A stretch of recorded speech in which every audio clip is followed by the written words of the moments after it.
Assalamualaikum warahmatullahi wabarakatuh. Ketemu lagi bareng saya Wika di channel Klasik Hobi TV. Di video kita kali ini kita akan membahas tentang mobil yang cukup spesial buat kita, yaitu Toyota Land Cruiser FJ40 tahun 1980. Mobil ini mungkin bisa ya jadi solusi buat teman-teman semua yang pengen punya sebuah FJ40 atau sebuah hardtop yang kondisinya proper namun dengan harga yang sangat bersahabat. Bagaimana tidak, cukup dengan 185 juta aja teman-teman bisa dapat sebuah unit hardtop dengan kondisi yang proper, yang bagus, mulus. Bisa dilihat juga garis-garis detailnya, bodi masih presisi dan tentunya worth it banget buat dimiliki.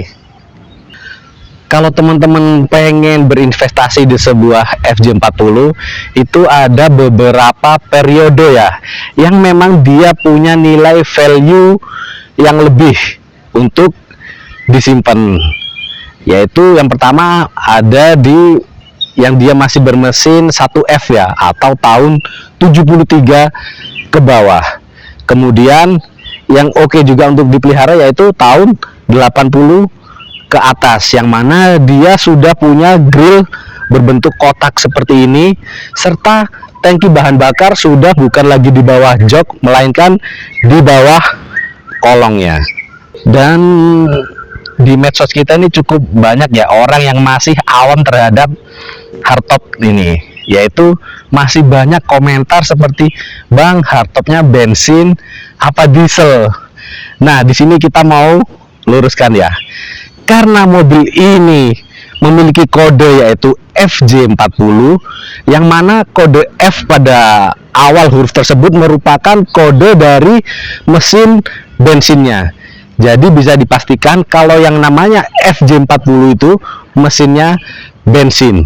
Dan kalau teman-teman di luar sana ketemu FJ40 bermesin diesel, bisa dipastikan 1000% itu mesinnya pasti sudah rubahan. Dan kalau untuk hardtop yang memang asli diesel, dia berkode BJ40, yang mana B adalah seri untuk mesin diesel dari sebuah hardtop. Seperti itu. Bagi kami mobil ini worth it banget ya buat dimiliki. Kenapa? Harganya cuma 185 juta, tapi teman-teman bisa dapat hardtop sebagus dan seproper ini. Kalau dibandingkan di marketplace atau iklan-iklan di luar sana, untuk unit hardtop sebagus ini mungkin harganya bisa di atas 200 juta ya. Sedangkan ini nggak sampai atau bahkan jauh di bawah itu. Dan kita bisa lihat langsung kondisinya detail ya. Kalau kita tarik dari ujung fender sana, grill hingga ke ujung fender sini, itu garisnya masih sejajar presisi, tidak ada yang doyong. Kemudian kita juga lihat lekukan fender ini masih natural alami, nggak doyong. Dan bisa dilihat juga detail-detail lainnya, semuanya masih bagus dan presisi tentunya. Oh ya, kenapa kita concern banget terhadap urusan body di sebuah FJ40? Karena bagi kita hal utama yang harus dipertimbangkan saat membeli FJ40 adalah kondisi bodinya. Karena bodi ini adalah sektor yang membedakan antara hardtop yang murah dengan hardtop yang mahal. Semakin detail-detail bodinya mendekati originalnya, maka semakin tinggi pula harganya. Dan untuk merestorasi sebuah bodi FJ40 ini bisa dibilang cukup mahal ya.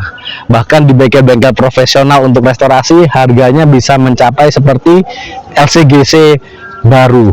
Maka dari itu bodi ini sangat penting ya, karena kalau ngomongin mesin, gearbox, kaki-kaki, hampir semua FJ40 ini kondisinya pasti sehat.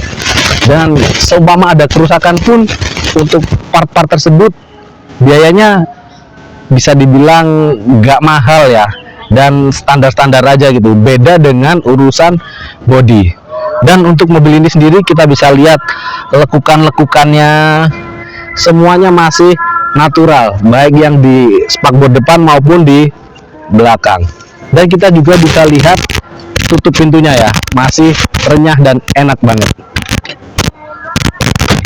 Tuh, masih kayak barunya dulu ya. Karena hardtop ini memiliki sistem bodi yang knockdown atau bisa dibongkar pasang per panel bodinya, teman-teman wajib hati-hati dan teliti dalam memilih sebuah hardtop. Karena di luar sana banyak banget hardtop, khususnya yang harganya murah, dia bisa dibilang bodinya gado-gado.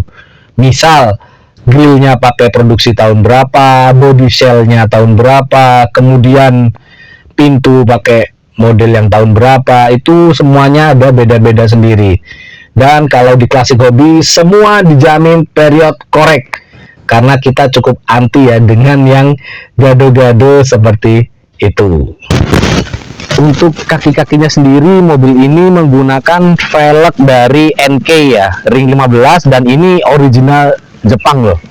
Dibalut dengan ban GT radial, dan ini ban untuk truk ya. Membuat tampilannya lebih klasik lagi.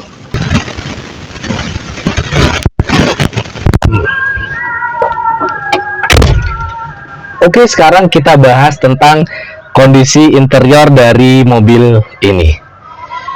Untuk interiornya, mobil ini masih tergolong sangat rapi ya. Nyaman untuk dilihat, nyaman juga untuk dikendarai.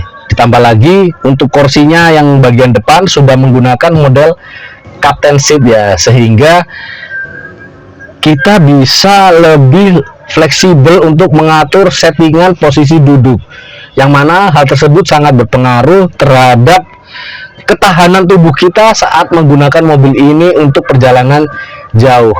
Atau bisa dikatakan juga dengan kursi model captain seat begini, posisi duduknya jadi lebih nyaman karena bisa lebih menyesuaikan kebutuhan kita. Gak cuma di situ, di sini juga sudah ditambahkan satu set AC ya, atau air conditioner, yang mana di sini sudah menggunakan produk dari Super King, dan Super King ini adalah favorit ya untuk digunakan di FJ40, yang mana udah dijamin lah untuk masalah dinginnya nggak perlu dilakukan lagi.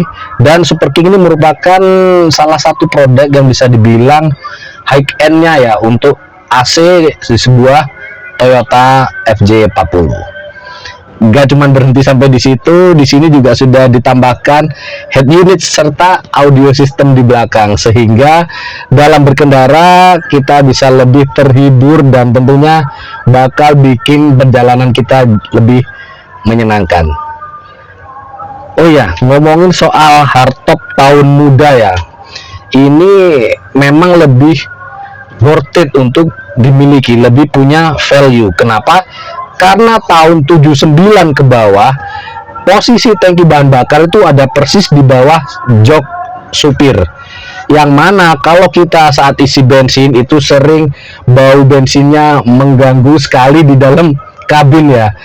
Nah, untuk tahun 79 ke atas, posisi tangkinya sudah berubah, ada di bawah bodi dari mobil ini. Jadi saat kita isi bahan bakar pun sudah gak bau bensin yang mengganggu.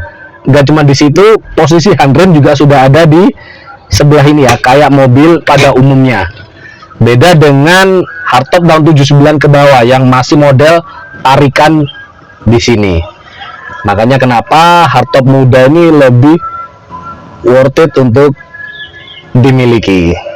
Kalau kita ngomongin konsumsi bahan bakar untuk mobil ini, memang bisa dibilang cukup boros ya. Untuk penggunaan harian dalam kota, mobil ini bisa mencapai 1 liter banding 6 km, dan untuk luar kota sekitar 1 liter banding 7 km, tergantung bagaimana medan yang kita lalui. Namun meskipun mobil ini sehat dan masih oke untuk dipakai harian, bagi kami sih, untuk setiap orang yang punya tingkat kepadatan aktivitas yang cukup tinggi, mobil ini kurang recommended ya, karena memang dia sudah berumur dan tidak selincah mobil-mobil modern, sehingga kurang adaptif untuk menyesuaikan kebutuhan kita, apalagi yang punya kegiatan dengan kepadatan yang cukup tinggi ya. Namun untuk mobil weekend, mobil ini sangat-sangat recommended karena mengendarai sebuah FJ40 ini sangat menyenangkan. Dan teman-teman nggak perlu bingung untuk masalah perawatan FJ40 ini, karena dia masih menggunakan teknologi zaman dulu, alias sederhananya semua bengkel bisa benerin mobil ini, dan mobil ini punya durability yang sangat bagus, sehingga hardtop atau FJ40 ini termasuk mobil tua yang sangat tidak rewel.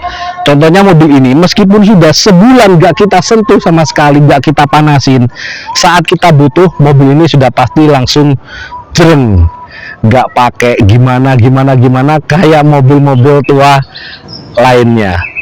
Kalau teman-teman tertarik untuk meminang mobil ganteng ini, langsung aja hubungi nomor telepon atau WA yang ada di kolom deskripsi di bawah ini. Jangan lupa dukung terus channel Classic Hobby TV dengan subscribe, like, dan share video-video kita. Jangan lupa juga untuk follow juga akun sosial media kita, ada Instagram @classichobby dan akun TikTok kita @classichobbytv, untuk mengetahui update terkini mengenai koleksi-koleksi menarik dari kami. Akhir kata, wassalamualaikum warahmatullahi wabarakatuh.